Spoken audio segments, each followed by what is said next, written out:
First of all, let me say good evening to everyone. It's 6 o'clock. It's time for, we'll call this meeting to order. It's our standard public hearing. And if you all will please stand with me, get a word of prayer as we get started. Kenneth, will you please? Oh, gracious Father, thank you for all the blessings you have bestowed on us, oh Lord. Just give us some comfort and peace and all tonight, oh Lord, we do your county business. Just keep us all safe on the way home. In your holy name we pray. Amen. Amen.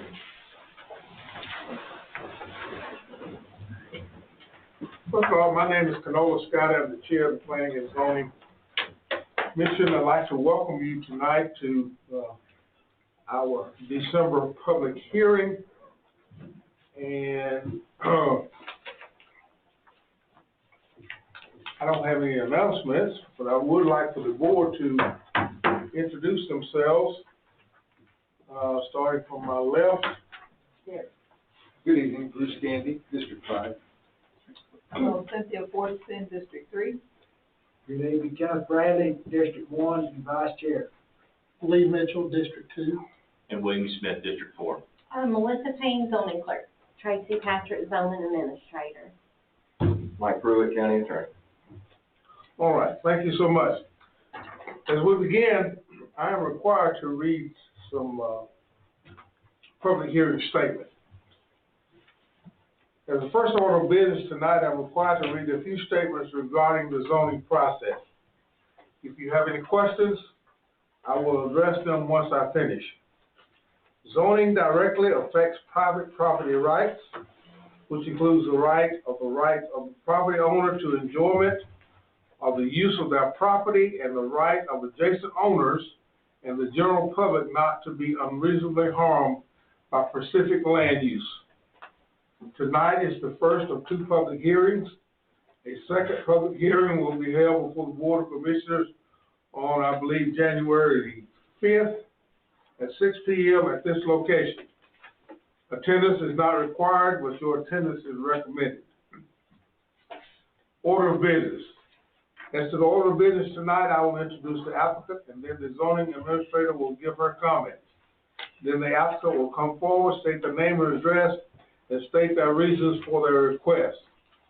You may provide information on documentation supporting the application. Next, the Planning and Zoning Commission will have the opportunity to ask the applicant questions. Next, I will open the floor for the public hearing for public comment.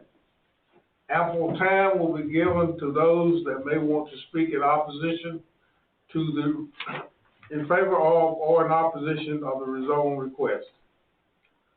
All comments will be addressed to the commission and not to others in attendance. No personal attacks will be allowed. Next, the applicant will be allowed time to rebut any concerns expressed by other speakers. At this junction, no other comments will be allowed, except by the board. Then I will open a special session of the Planning and Zoning Commission. Then I will ask for a motion to approve, deny, or approve with conditions. The recommendations will be presented Monday night, January 5th, 2026, to the Board of Commissioners. Mr. Scott, I'm sorry, Chairman. It's actually the 6th. The 6th, okay, I'm sorry. I do apologize. January 6th, okay. Does any member of the Planning and Zoning need to recuse themselves from any of these requests tonight? Hearing none. We will now begin with our first order of business, and that is to discuss consideration of the plat for Madison Field subdivision.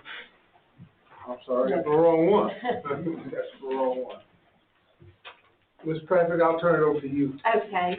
First up, we have Brooke and Samuel Francis, and they are requesting to rezone a 4-acre portion of their 27.33 acres from A1 to AR to allow it to be split for mortgage purposes and to rezone the remaining 23.33 acres from A1 to A2 to bring the property into compliance with zoning regulations.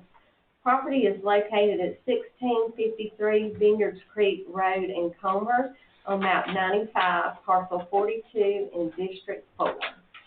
Is Brooke or Samuel Francis present? Please come forward and tell us what you'd like for us to know about this particular rezone request. Okay, I am Brooke, and this is Sam Francis. Our address is 1653 Vineyards Creek Church Road in Comer. And like she said, we are just rezoning for our mortgage purposes. We just built a house on that property.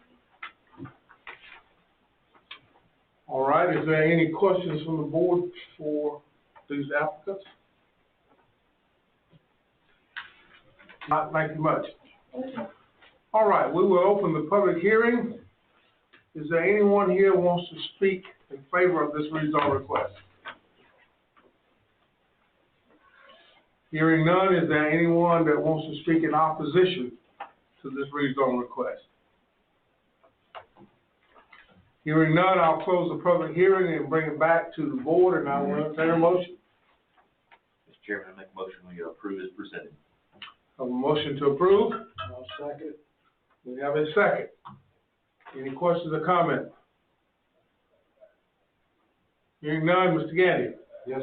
Yes. Yes. Yes. Yes. All right, we will recommend to the Board of Commissioners that this be approved on January 6th. Again, there will be another public hearing, and you're welcome to come, but you don't have to. Thank you. All right, Ms. Patrick? The second application, Darlene Plavcan and Nolan Vulcan, are requesting a variance on their 32.19 acre property to allow a split to be made that will not have the required 150 feet of road frontage.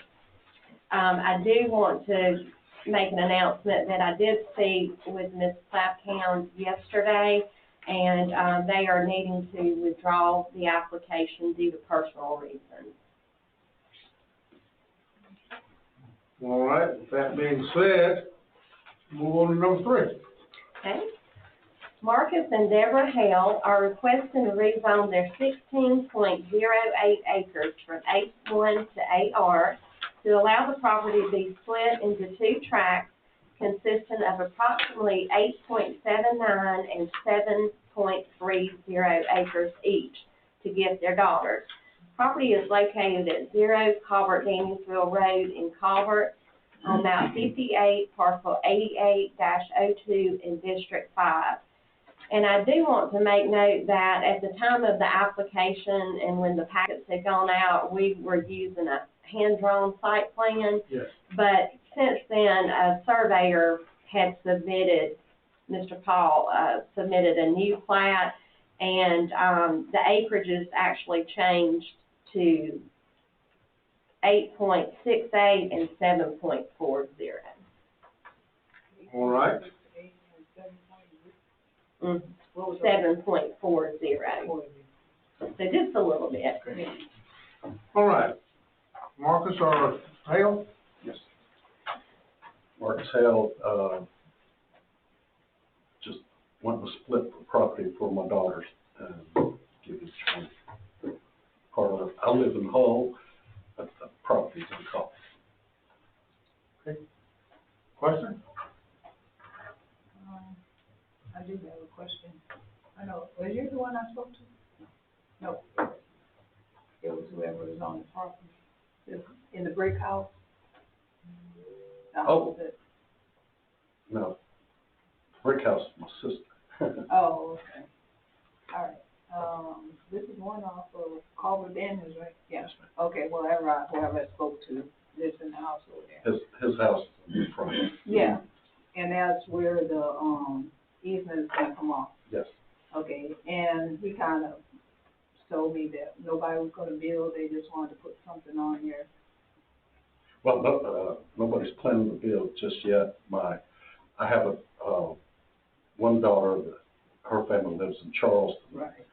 She was thinking of having something there, a place to pull a camper. Yeah. When the hurricane came to Charleston. Right. Gosh, they rode through the last one and it was like now I'd rather be somewhere else.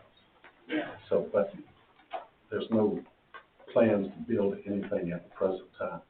Okay, well, my concern is on the other property that also comes off that easement, would come off that easement, the 16.08. Now, if that should be split, because I know you don't own that, right? No, my Somebody- brother. Your brother owns that. So that would make, what, 5 off of, Yeah. If I may, interject here, so the current easement that is accessing the properties, accesses 2 tracks, and this will be 2 more tracks, which that is fine because, you can only have up to 4 homes on an easement. The easement will not be required to be paved as it was platted in the 2003 prior to the adoption of the driveway ordinance. So it'll be 4 parcels being used by this easement. yeah, but if the brother decides, if we pass it, then they can come back and split it without, and put, No, they they wouldn't can't be split able. the 16? No? They could split it, Yeah. and they would have to pay the driveway. Oh, bring it up. yeah, it would have to be brought up to county, right. Yeah, that's what I'm saying, they'd have to go, but would they have to come back to us to split that? No. It's zoned A2, or A1 like this one, so they would have to go through a rezone.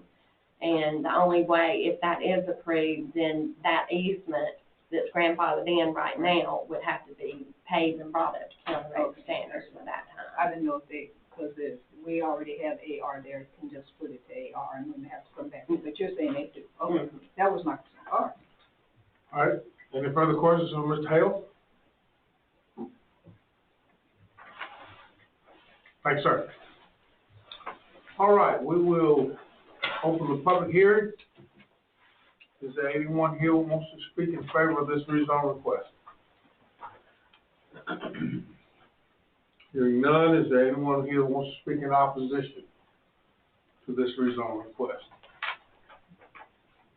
Hearing none, we'll close the public hearing and I will entertain a motion.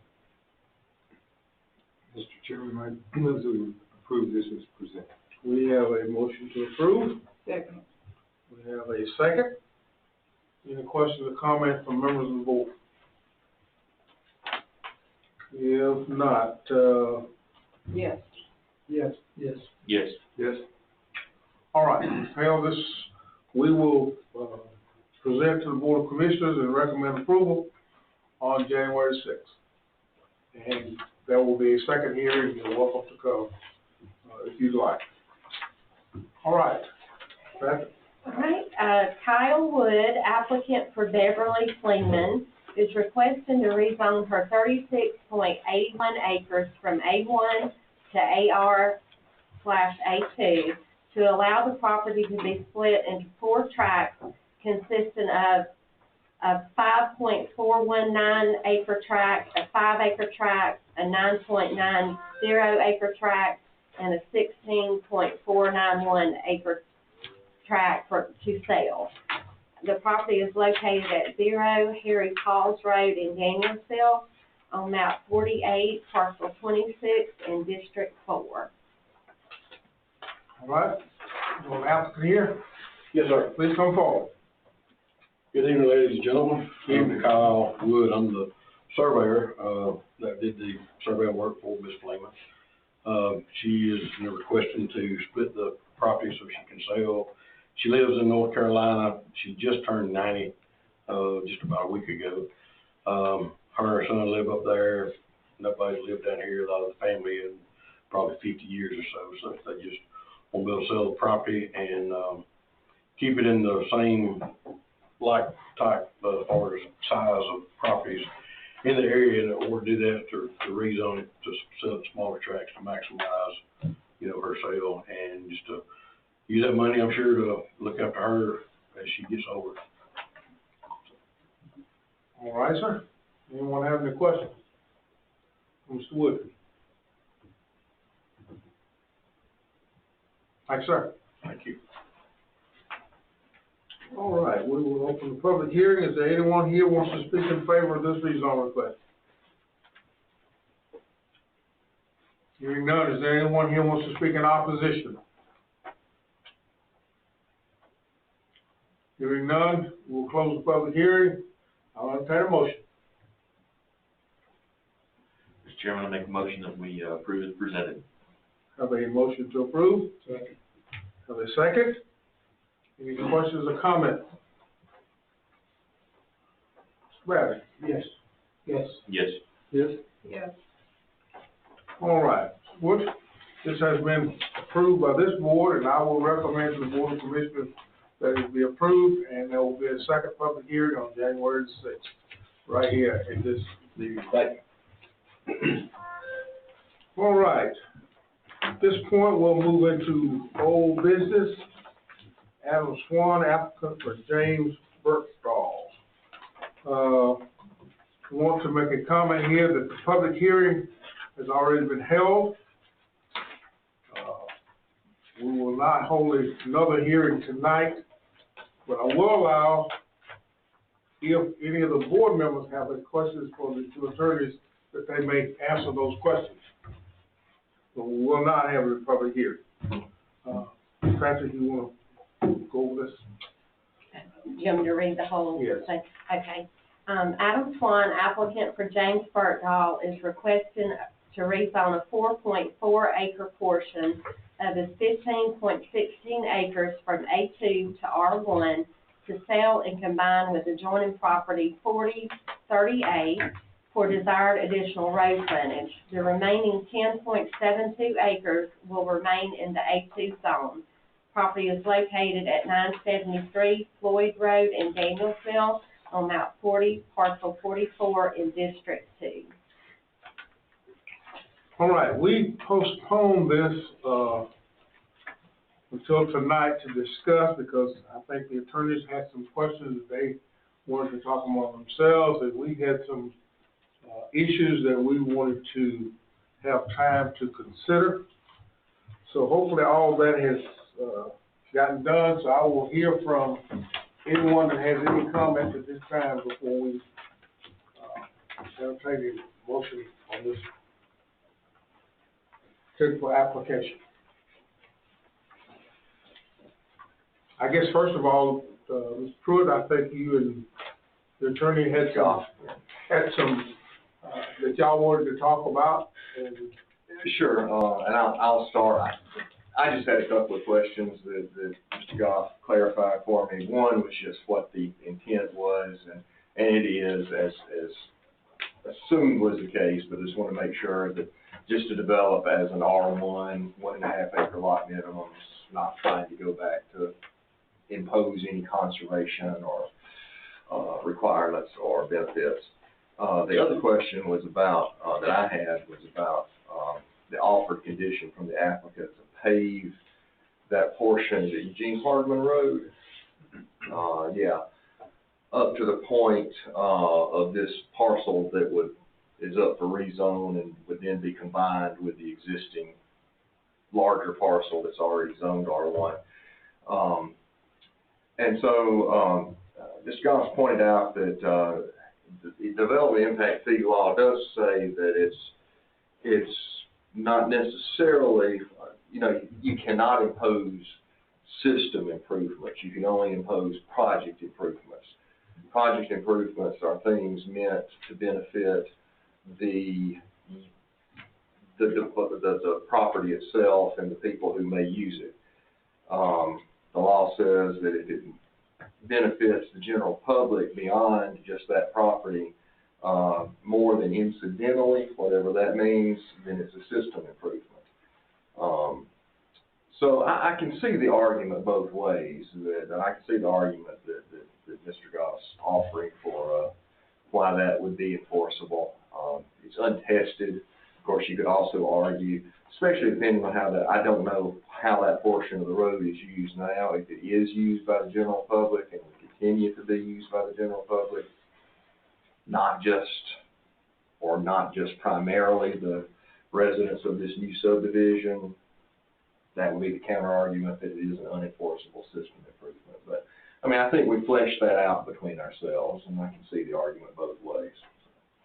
Horace, do you have any comments?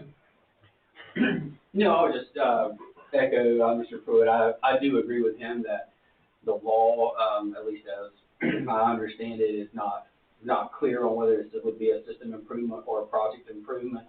I do think system improvements, at least the intent, would be things like, you know, a county can't come in and say, we're gonna condition the rezoning for you to go pave like the entire road, you know, and so like, I think system improvements are more like, designed for larger scale, to benefit the whole community. Here, I would say, I mean, given just how small of an area of Eugene Hardeman Road we're looking to improve as a result of this, that, and then the improvement here really is necessitated by what would be the development. I would say that that's, you know, would put it more in line with the project improvement, and that's just kind of, that would just be my thought, and that, and my client would be willing, you know, I'd say to do the, to have the repavement and the improvements there on Eugene Hardeman Road done, because recognizing that, you know, part of that would be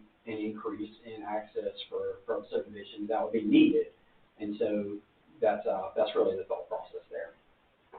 All right, thanks, sir.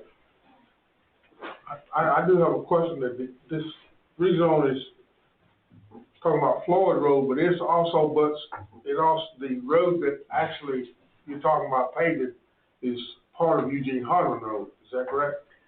Well, the area to be rezoned does not border Floyd Road. It's, this tract that you're seeing here is only, that's the whole 14 acres. Only 4 acres of that is going to be rezoned here. And it's I have, from the original application, I can bring up and show you the map of the site plan. Here, we can go to the, you might have appraisal. Sure. Okay. Can you pull it up on that?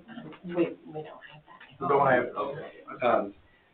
So the parcel here is, you know, we can pass this around, and I think I've got some other copies I can bring everyone one. Well, we have it right Yeah. So the tract, is Go with your 11. this acre here That's the one. is the tract, that they were showing, and to be rezoned, because I'm gonna mark it here, is just this portion of the tract, essentially. So like what they were showing is the whole thing. It'll be Eugene Hardeman down to Floyd Road, but it's this little carve out here that's going to be rezoned, along with the strip here that's needed to do the improvements. Okay. Let me see if I can bring, and I can bring other copies. Okay, does everybody understand? Cynthia wants to see this. Okay, look.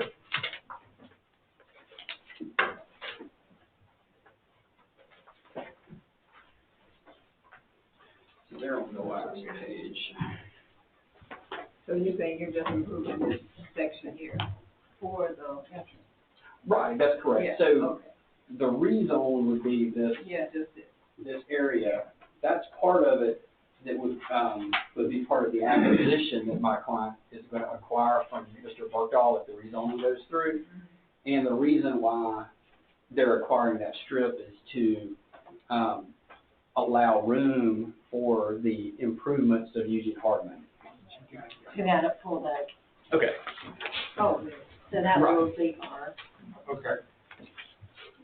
Yeah, so the rezone is this area here will be R1. It doesn't come into here. This remains what it was, A2.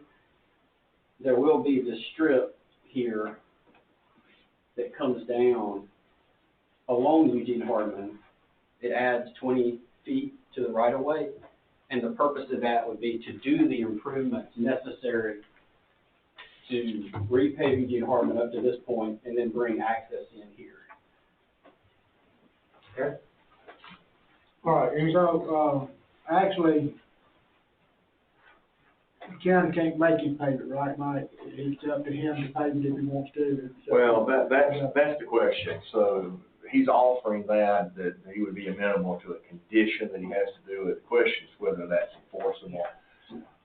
And I'm not questioning Mr. Swan's, truthfulness on that, but often, properties change hands and before they get developed. So the question is, if Mr. Swan doesn't do it himself voluntarily, could we force someone else to do it? That's what I thought, that's what. Yeah. Are you widening the road, that's the, in paving? The widening, would be an option, that's part of this. So there is some widening necessary. It's pretty small now. So it would be a repaving, a widening to handle the additional traffic that would be coming off of Floyd Road into the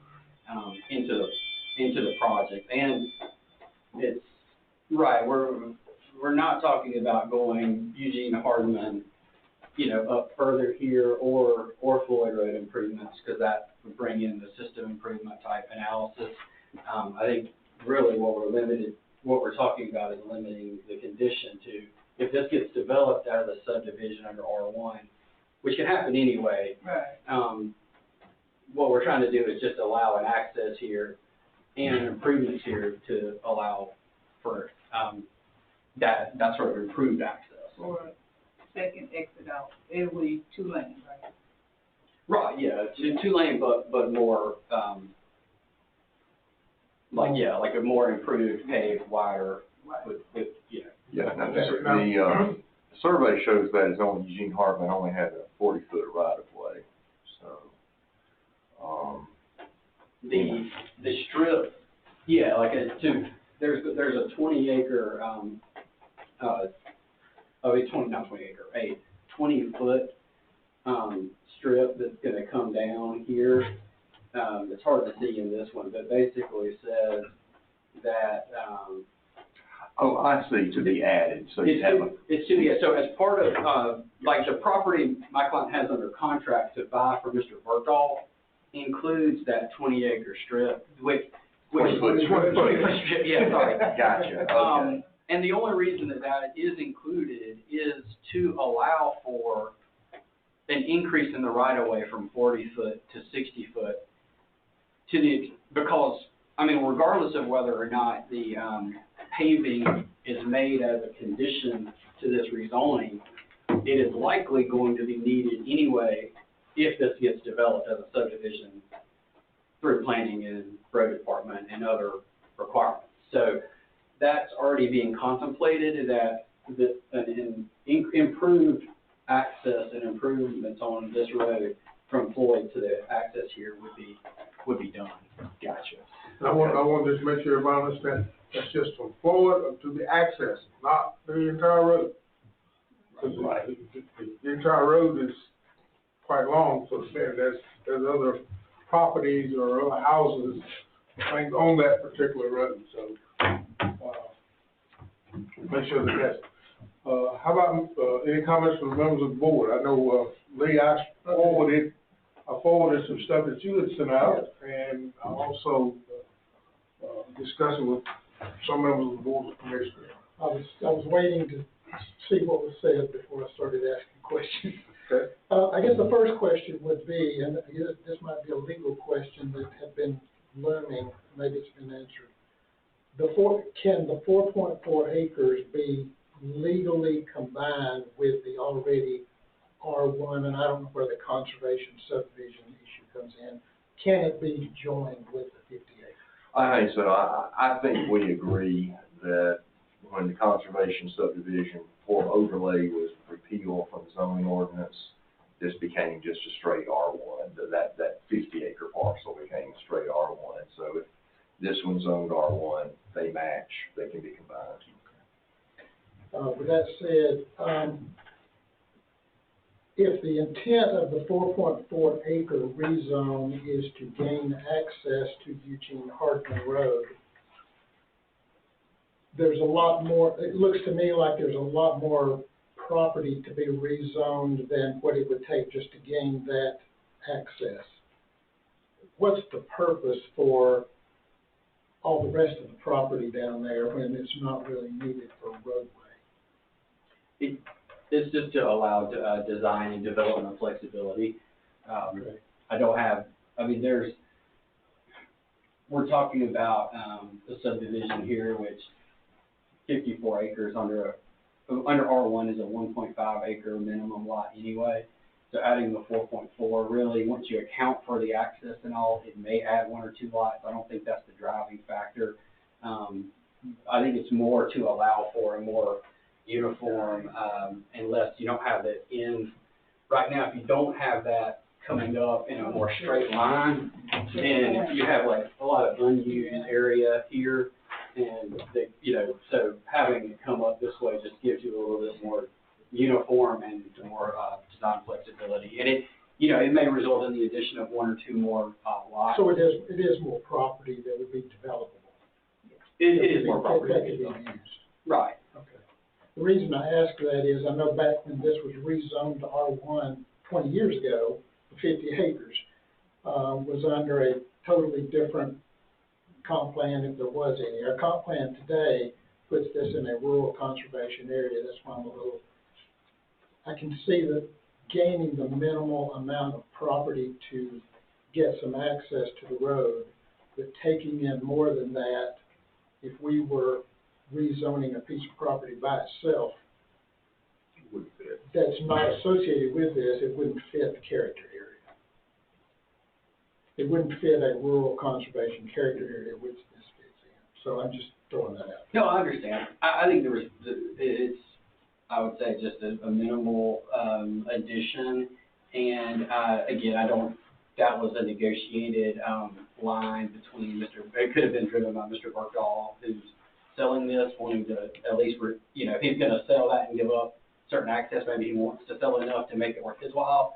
I'm not sure how that is done, but you're right. The end result is that it could result in the addition of 1 or 2 more houses, but.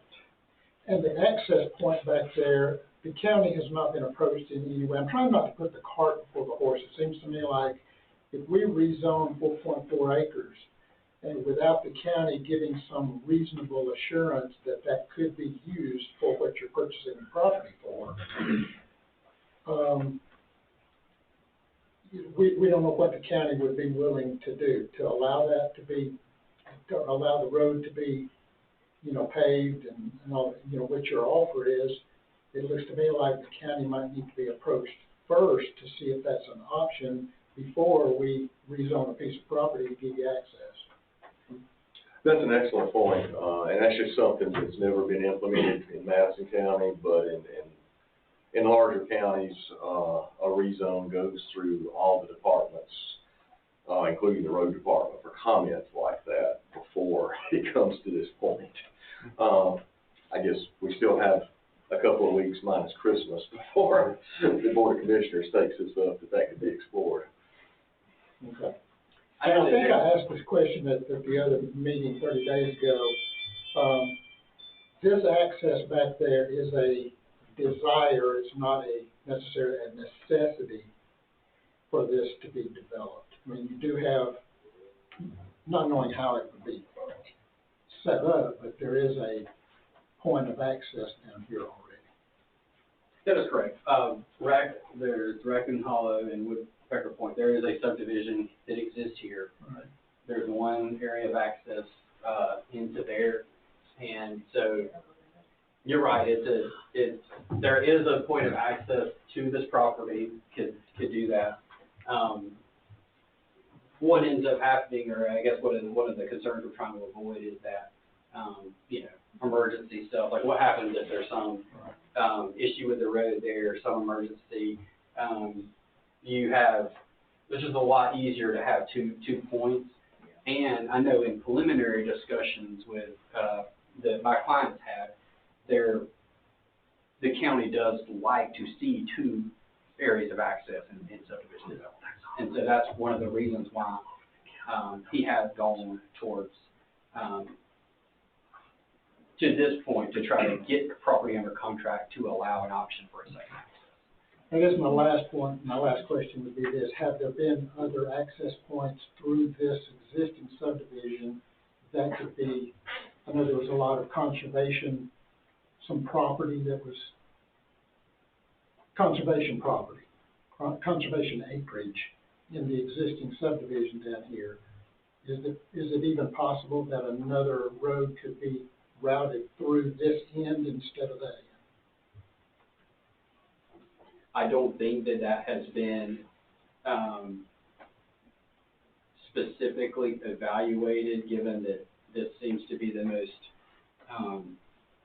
ideal and shortest access road. And I would also, I guess that would be something we would need to look at, but I am not certain that conservation area, the purpose of that is to designate area as green space and to be undeveloped. And I'm not sure that under the old conservation, easements that it would, and I would probably not, like the recorded declarations establishing those as conservation areas probably wouldn't allow roads or traffic through what's designated to be conservation areas.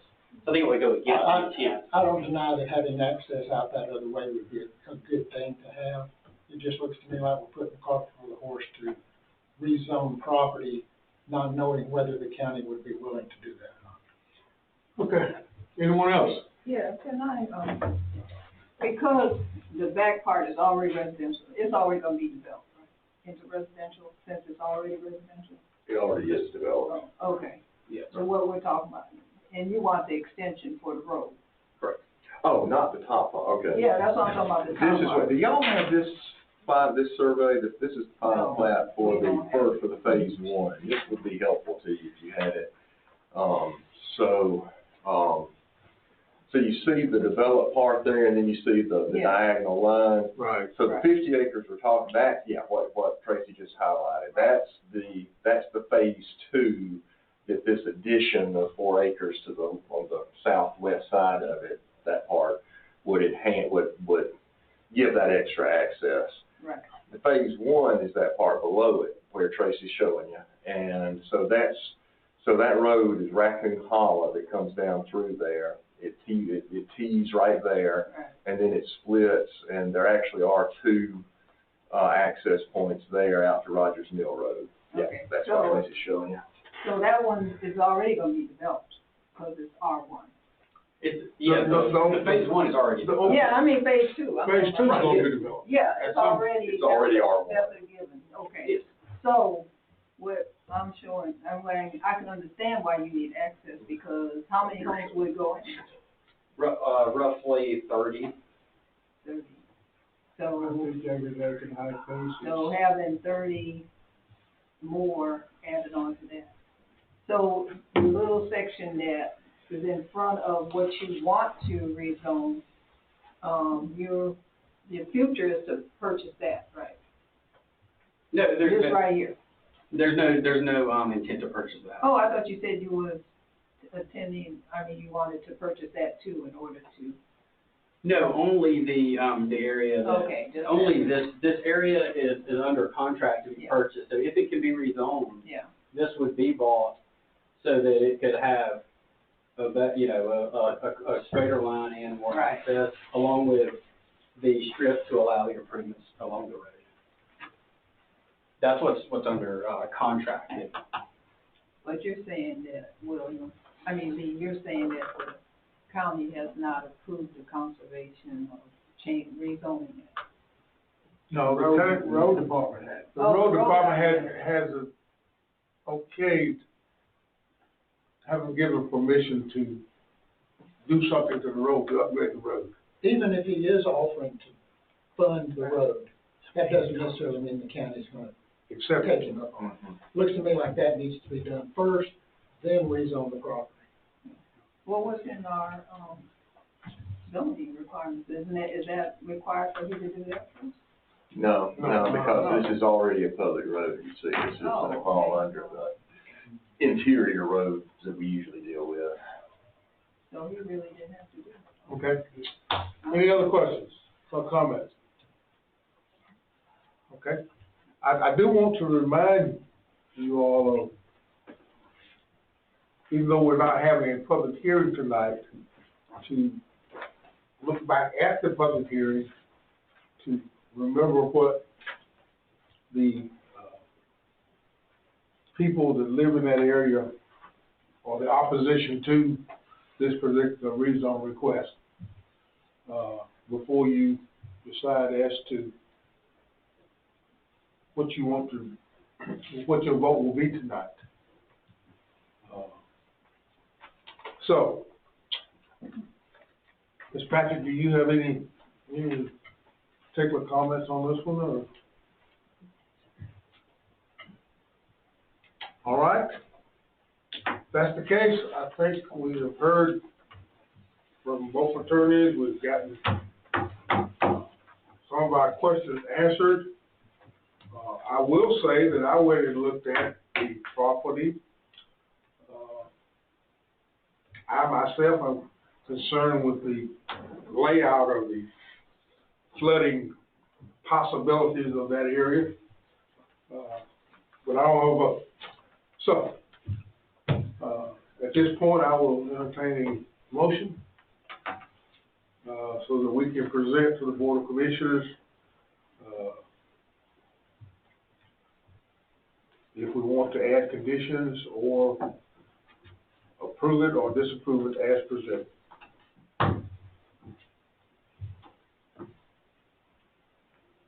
Not everybody at one time.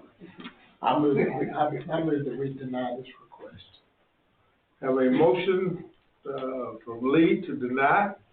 I'll second. Have a second to deny. Any questions or comments from the board? Just a quick question, this denial, this won't be revisited if the county road department said something about this, or is that line of endeavor no longer applicable?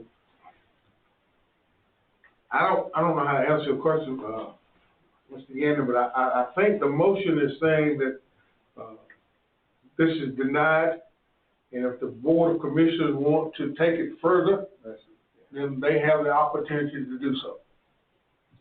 Understood. All right, any further other comment? All right, I believe it's Lee, but yes. Yes. Yes. Well, I'm saying no. Yes. All right, we have a 4-1. Can I give you a reason why? 4-1. We'll finish the motion, then you can, I'll allow you to talk about it later. We have a 4-1, Recommend. to approve, recommending to the Board of Commissioners denial. Okay? And I will do so, and I will say to the applicant that there will be a second public hearing before the Board of Commissioners on January the 6th. And we are a recommending board only, and we will recommend denial to them.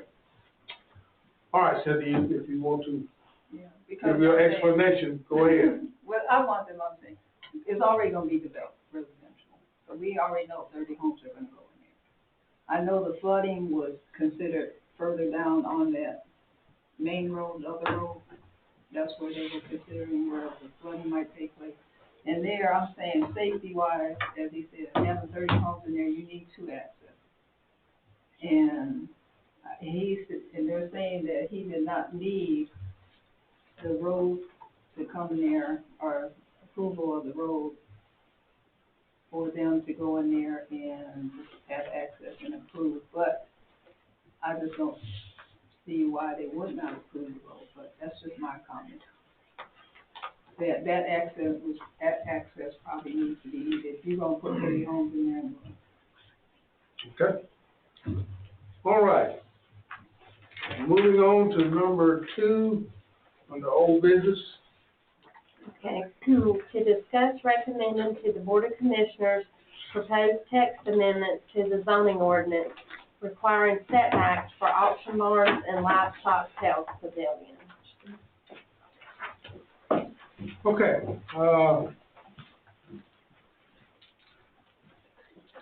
this was brought up by me, I guess, to begin with.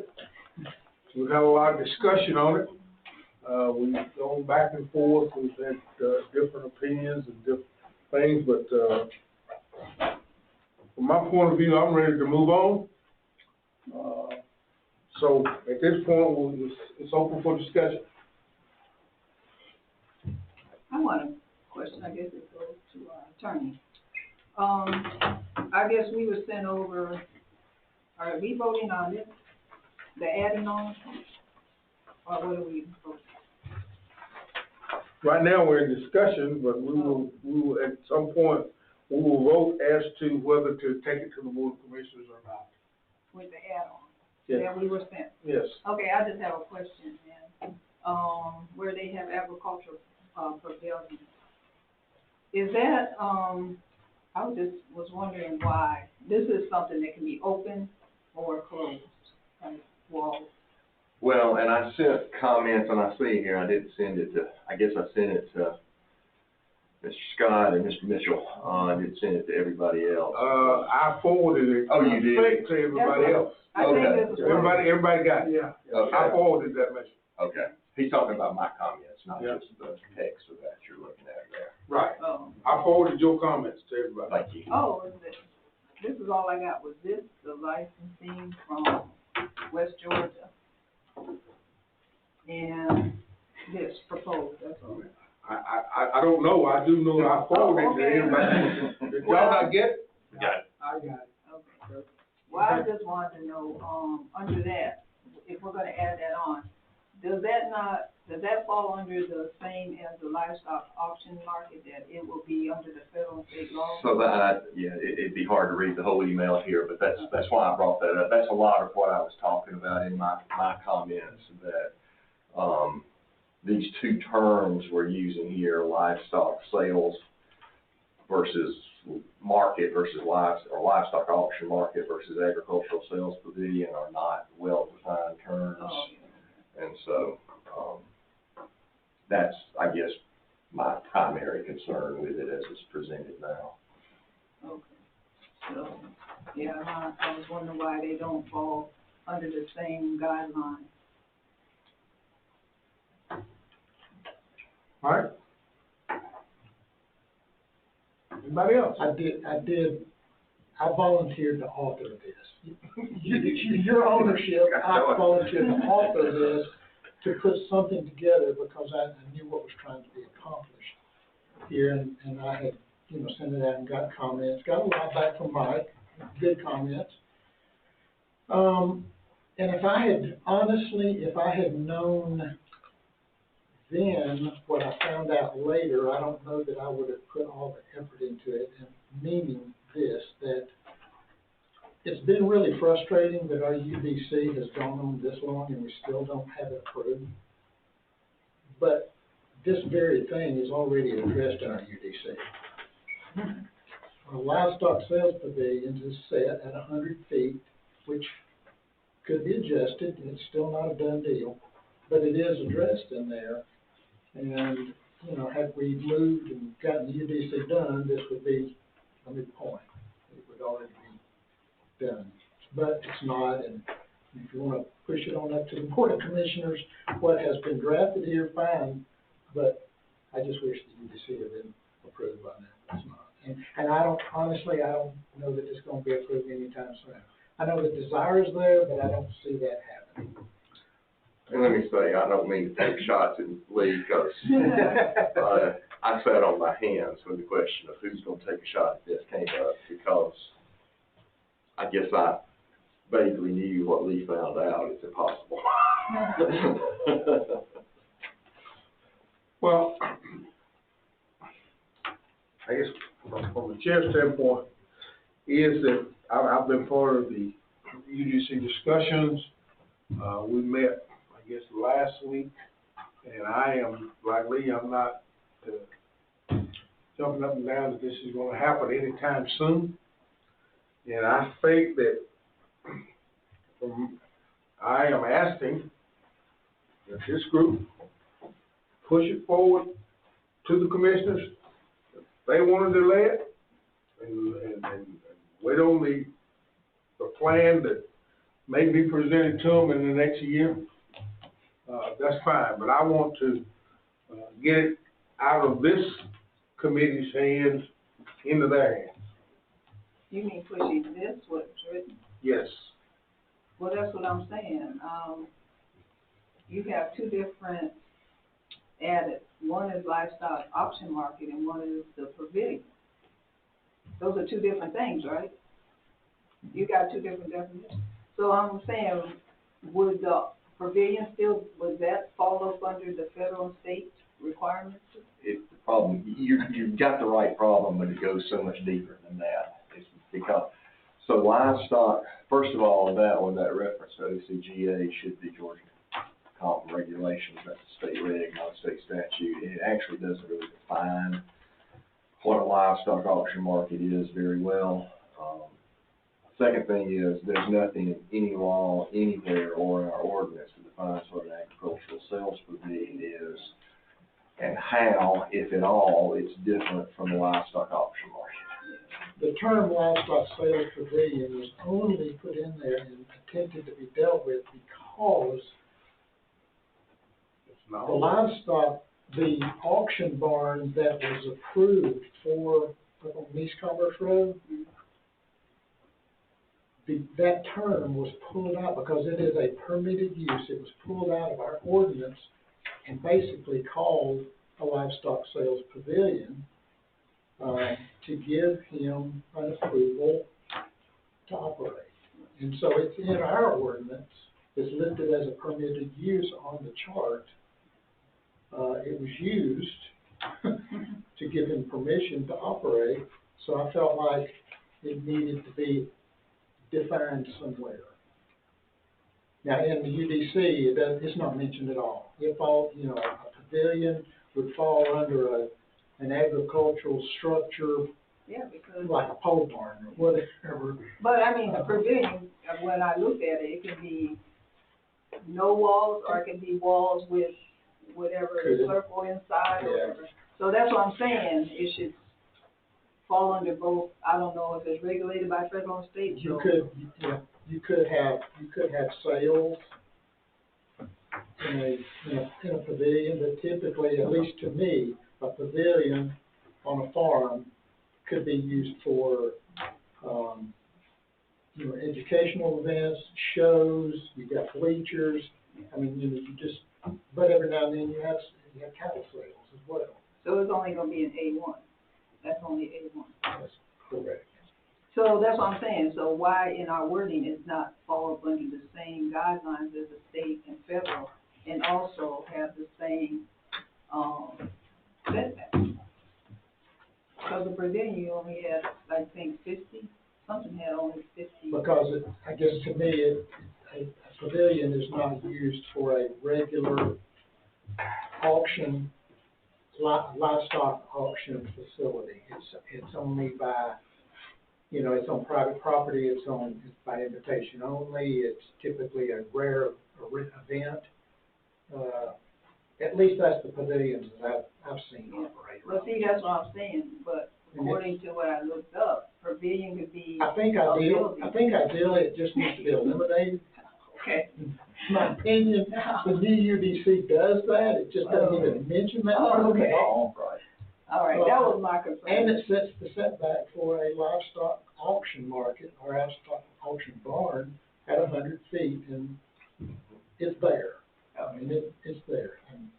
My opinion. But let me say this too, the time it's gonna take, I don't know how long it'll take to get the UDC done, but the time it's gonna take for this, because this would have to go to the commissioners, and if they approve it, it's gonna have to come back to us for a public hearing, and then go through those motions, then it'll have to go to the BOC for a public hearing, go through those motions, so it's months down the road.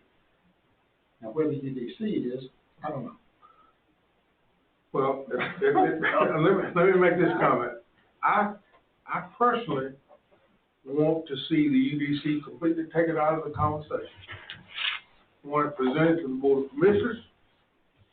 They want to wait on the UDC or to put it on the UDC or to adopt whatever they're gonna do, if they ever adopt it, then so be it. So, I either wanna proceed with it or kill it and be done. I was just trying to explain what, I understand, I mean, I'm not, where I was going with trying to create this thing. I wish I had volunteered. and I understand, I understand Cynthia's point, you know, but you guys can vote yes, nay. We could, I mean, Lee makes a good point here that I'm thinking about. Another option to amending your existing ordinance would simply be to lift what's in the UDC, which basically says selling livestock is a conditional use in A1 and A2. And if you get the conditional use to do it, it can't be done within 100 feet of a residential zone. Period. Well, we wanted more than 100. Is that what we were trying to? Well, that's what was mentioned to me. Yeah, so how come we can't do it with changing that 100 to 300, is that what? You do that? Yeah. Well, the 100 has not been adopted, No, that's what I'm saying. so how you gonna change it? You can't change. So Well, I mean, going by what he said, we can just do the UV, We go. Yeah, we're going back down the same path that no. poor Lee was trying to make everybody happy. Yeah. Bless his heart. And we I knew it was appreciate impossible, that. and I didn't try. We really truly appreciate that. But I just have a question. Okay. Whatever the Lord wants to do. With our discussion, yeah, I'm going to open it up for a motion to proceed or to delay, proceed, whatever your pleasure at this point.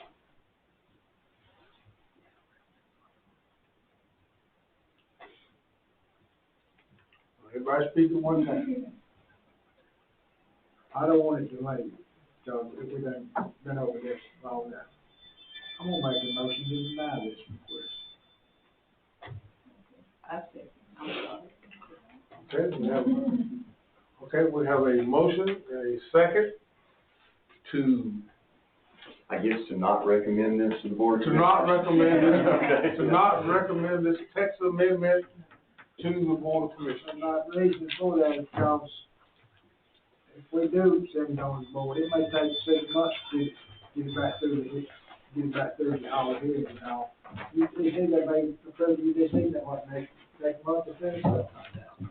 And That's why I get caught in. That's my reason on that. It would be a Festivus miracle. And if they adopt our recommendation also, we need to straighten that out before we send it. I guess, well, let me carry this motion, then I'll comment. Yes. Bruce? Yes. Yes. Yes.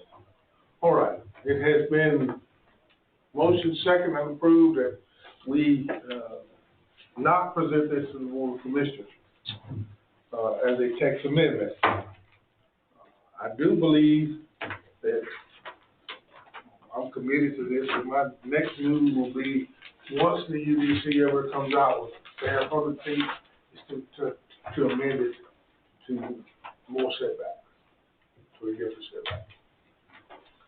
So, moving on, number 3. We are to vote to appoint a chairperson and vice chair positions for the Planning and Zoning Commission. Okay, with that being said, I would, as chair at this moment, ask Mr. Pruitt if he would,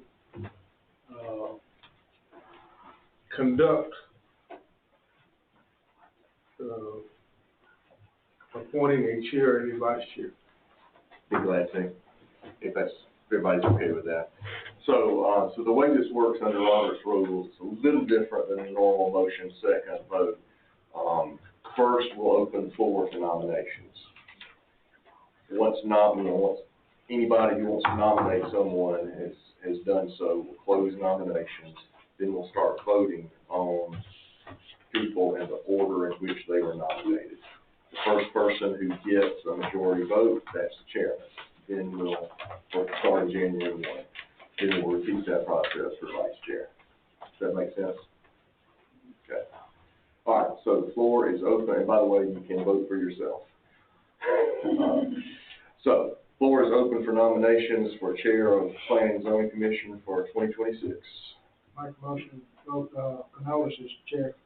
Okay, we have a nomination for Camilla Scott. Any other nominations? Going once, going twice. Nominations are closed. All in favor of Camilla Scott, raise your right hand. All right. All right, so Mr. Scott will remain. I assume you're willing to do this? Yes, I will continue. Thank you. All right, so now we'll open the floor for nominations for vice chair for 2026. I think Mr. Bradley is your current vice chair, correct? Correct. Okay. So, nominations. Mr. Brandon. All right, Mr. Bradley's the first nomination. Any other nominations? Going once, going twice. Nominations are closed. All in favor of Mr. Bradley? All right. Thank y'all. All right, thank you. Was there something about meeting, Oh, Do we need to vote on the meeting date? We did that last, but you may wanna, announce. I will, okay. That was my next thing, before we close, is that I think tonight is Mr. Gandry's last official meeting. I personally want to thank him for his commitment, to this board. And I personally tried to talk him out of it, but I wasn't successful. So I'm sure he has his reasoning, but personally, I want to say thank you. Thank you. Thank you. You've done a fantastic job. And I can honestly say it's been an honor and a privilege to be associated with people that take things so conscientiously.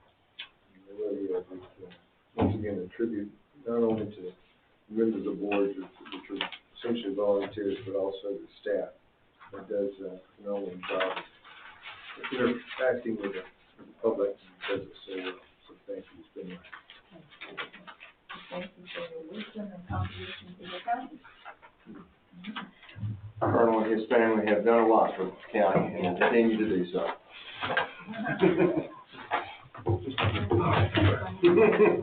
All right, anything else? Not, motion to adjourn. Bruce? Mr. Chairman, I move that this be adjourned. All right. Come over to the second to adjourn. All in favor? Merry Christmas. Well, I hope it's continued to cross paths here. Thank you so much. Oh, that's Joel, hold that. Take it right up to the house. You were very square. That's why I would like to keep it like that. I got your email. Happy Christmas. I went back and pulled up the minutes from those two. Oh, I was right. 29th.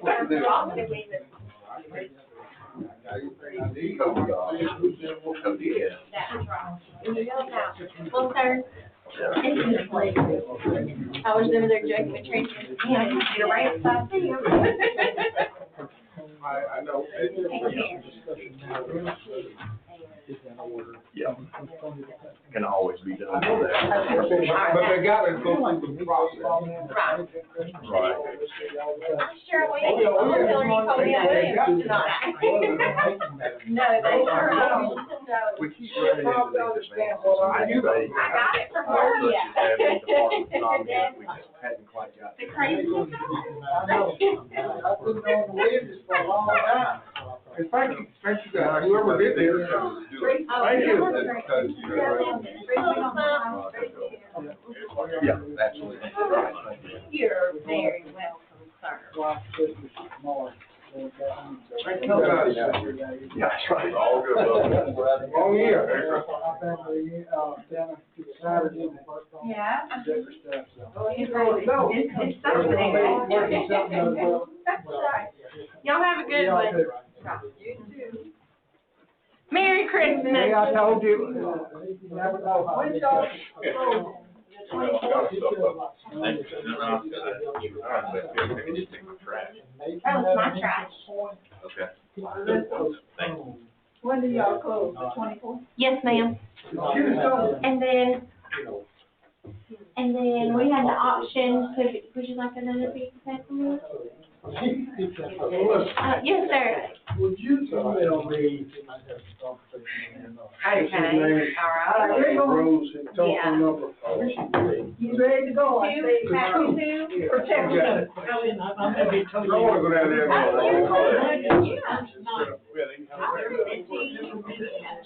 appreciate it. Yes, sir. 800 section that they was gonna add to this purchase.